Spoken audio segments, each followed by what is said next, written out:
Hey everyone, it's Dr. Rebecca Harvey with Total Wellness Consultants, and I wanted to talk to you today about guilt and shame.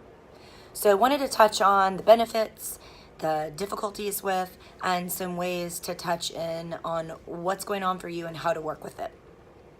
I very often talk with my clients about the difference between guilt and shame.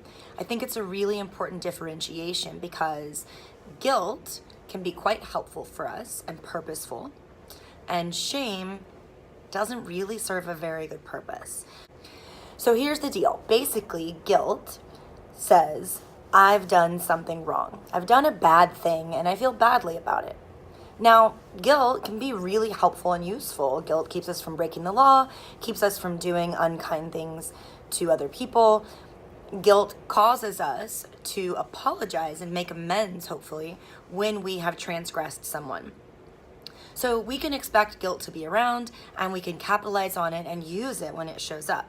We can take pause and say, what could I have done differently if I feel badly for having done something, and then try to repair, try to do it differently next time. There's a lot of opportunity for growth and improvement through understanding and recognizing our guilt. Sometimes guilt shows up inappropriately, meaning that we feel guilty for something that's actually not our responsibility. One example of this that I see quite often is around boundary setting. So someone might say to me, well, I don't want to set that boundary with this person because I feel guilty about doing it. When we explore that a little bit further, it might be that they feel that they've done something wrong when they disappoint someone else. That's inappropriate guilt. So long as we're not being deliberately unkind, malicious, or doing wrong by someone intentionally, it's okay for us to set boundaries and for another person to be displeased or disappointed with us setting that boundary. I do not feel guilty that my earring just fell out of my ear. I'm going to keep going. Anyway, so important for us to differentiate when we have inappropriate guilt so that we can recognize that we need to let it go. We need to work through why we're having difficulties with setting boundaries and how is it we go about taking on responsibility for things that aren't our responsibility. When we can identify inappropriate guilt, we can work with it in a more purposeful way and learn to let go of guilt when it's not appropriate and healthy for us. Okay, so that's guilt in a little bit of a nutshell. Now moving over to shame. Shame's message is something is inherently wrong with me. I'm bad, I'm broken, I'm flawed. That is an unhealthy message. It just doesn't work for us. And quite frankly, it doesn't set us up for success at all. I think I'm gonna take this one off so I match. All right, when we're in shame, what's going on is that we're telling ourselves that we're broken. Well, gosh, if we're broken, then it's really difficult to get to a place of health and healing, because from a place of brokenness, we may not feel that we deserve certain things, that we deserve to work on our stuff, that we're just broken and unlovable and unworthy, etc. And that's what it is. This really starts to move us toward a place of despair, of hopelessness, of helplessness, and into a realm of depression. Shame is not beneficial.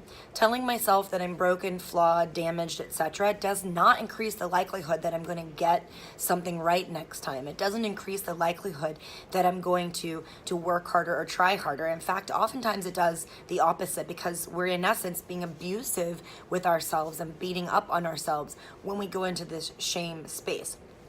So, shame can often be a little tricky, a little deceptive. It shows up sometimes in places where we think we're just being kind of critical or maybe even critiquing ourselves. But if we're watching our verbiage, the way we are framing it, we might be moving into a space of shame with ourselves.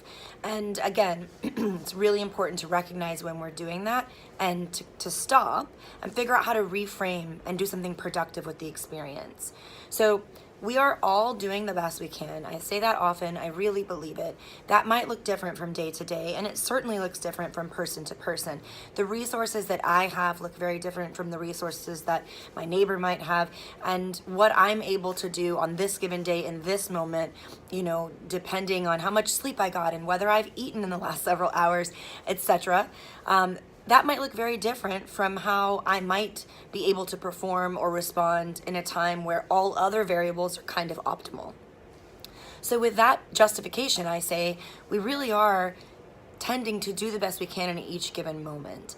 And in that way, we're not broken, we're not flawed. We can extend quite a bit of self-compassion, knowing that we are trying, we are growing, and we are doing the best we can. Self-compassion is the antidote for shame. So if you find yourself often in a space of shame, I would encourage you to research self-compassion. A really great person to check out is Kristen Neff. I am attaching a link down below. She has some great YouTube talks, TED Talk. She has a phenomenal website with a lot of articles from the research she's done, meditation on her website. She's written a book. She's a great place to begin if you want to study self-compassion as an antidote to shame. So, if you find yourself shaming yourself, if you're often in a place where you're speaking negatively to yourself and telling yourself there's something wrong with you, I'm gonna just say stop. Stop right now. Stop as soon as you can and find a way to start building self-compassion so that you can move into a place of productivity where you're feeling better about yourself and your efforts. We are all flawed. We are all trying and we are all falling short at times. So if we can really be gracious with ourselves during those moments, we leave a lot of space for opportunity and growth. If you guys have any questions about shame or guilt, please shoot them over to me. Please also feel free to leave comments on any information that you'd like me to do a video blog about in the future. And otherwise, I will see you all next time. Dr. Harvey with Total Wellness Consultants. Keep your mind and body healthy. See you soon.